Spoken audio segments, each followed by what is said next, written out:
Yes welcome back to my channel journey with Monika. Tomorrow morning tiffin కోసం దోశ బ్యాటర్ని prepare చేస్తున్నాను అనమాట. సో హాఫ్ కప్ మినపప్పుకి 2 గ్లాసెస్ ఆఫ్ రైస్ తీసుకున్నాను అనమాట. ఒక 2 టేబుల్ స్పూన్ కందిపప్పు, కొంచెం మెంతులు తీసేసుకున్నాను. సో అవి నీట్గా వాష్ చేసుకున్నాను అనమాట. ఒక 2-3 టైమ్స్ వాష్ చేశాను. నీట్గా క్లీన్గా వాష్ చేసేసి ఫ్రెష్గా మన మినరల్ వాటర్ పోసేసి పెట్టాను. ఒక 6 to 8 అవర్స్ నానితే సరిపోతుంది అనమాట. సో నైట్ పడుకునే ముందు మిక్సీ వేసేద్దామనేసి క్లోజ్ చేసి పెట్టేశాను. నెక్స్ట్ పడుకునేటప్పుడు బిఫోర్ కొంచెం రైస్ వేసేసి దానికి దోశ బ్యాటర్ని ప్రిపరేషన్కి మిక్సీ పట్టి పెట్టేశాను అనమాట. నైట్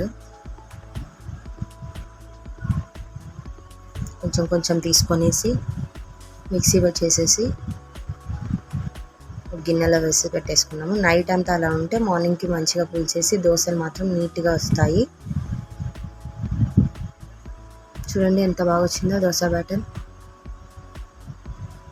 నెక్స్ట్ డే మార్నింగ్ ఇది. సో నీట్గా వచ్చేసింది, పర్ఫెక్ట్ ఉందన్నమాట దోశలు వేసుకోవడానికి. సో నెక్స్ట్ ఈవినింగ్ వచ్చేసి మంచి ఛాయ్ తాగేసాను. తర్వాత మా బాబుకి డ్యాన్స్ క్లాస్ టైం అయింది, పోయి తనని డ్రాప్ చేసి వచ్చాను. తనకి ప్రాక్టీస్ ఉంది, ఇవాళ మంచిగా ప్రాక్టీస్ చేస్తాడు డ్యాన్స్ స్కూల్లో.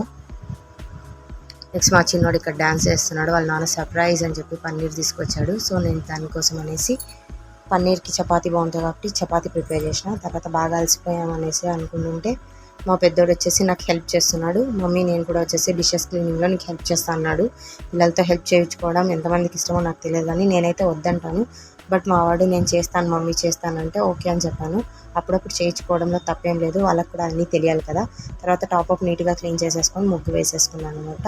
Thank you for watching. Please subscribe and follow